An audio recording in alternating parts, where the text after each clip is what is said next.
เจ้านี่เอาชื่อเราอย่างนี้เพิ่นส่งเข้ามา เจ้านี่เอาชื่อเราไป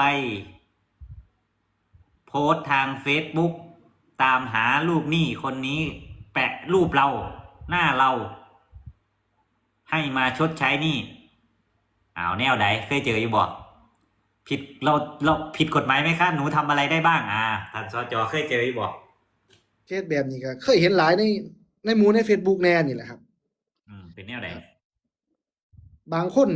อันนี้ตามความคิดผมนะบางคนนี่เป็นเจ้าหนี้ถือว่ามีเงินอยากเฮ็ดหยังก็เฮ็ดอยากเฮ็ดจังได๋ก็เฮ็ดอยากสิโพสต์ว่าจะได้ก็ได้เพื่อกดดันให้ลูกหนี้เอาเงินมาคืนแต่ว่าที่จริงในการเฮ็ดแบบนี้ผิดกฎหมายอาญา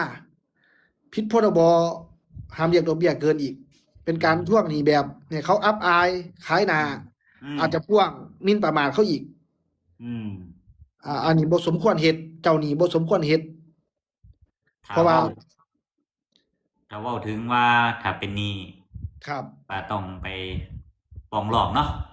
ใช้สิทธิ์ทางกฎหมายอย่างถูกต้องครับเฮ็ดลักษณะนี้นี่เจ้าหนี้อาจจะไปนอนคุกได้อาจจะเป็นข้อต่อรองของลูกหนี้ชิงความได้เปรียบเด้ครับค่อยอาจจะผิดข้อหาเรื่องของทางแพ่งกู้ยืม ครับแต่ว่าข่อยไปแจ้งความเจ้านี่เรื่องข้อหาหมิ่นประมาทโดยการโฆษณาครับเขาถ้ามีหลอกเบี้ยเกินหรือว่าพรบทวงหนี้เขามาอีกประจานลูกหนี้แต่คิดว่าก็อาจจะเข้าพรบห้ามทวงถามหนี้อีกนะครับอันนั้นที่ในความคิดว่าเข้ามันก็สิเป็นมันก็ต้องมาเบิ่งกันเป็นกรณีไปเนาะครับเป็นเคสไปมันซ้ำใดแนะนำแน่ควรหรือบ่ควรกดดันเด้อยากได้เงินคืนไม่หนีไม่จ่ายดื้อแพ่งตาใสจังซี่เด้เฮ็ดจังได๋เจ้าหนี้นี่บ่สมควรอย่างยิ่งที่จะไปเฮ็ดกับลูกหนี้จังซี่ครับสิเฮ็ดแนวใดเนาะเขาบ่คืนแม่ห่วยก็ต้องคุยกันดีๆถามกันดีๆใส่วิธีการ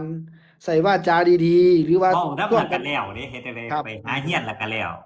ถ้าแบบนั้นบ่ได้ก็ต้องฟ้องร้องกันเออใช้สิทธิตามกฎหมายโอเค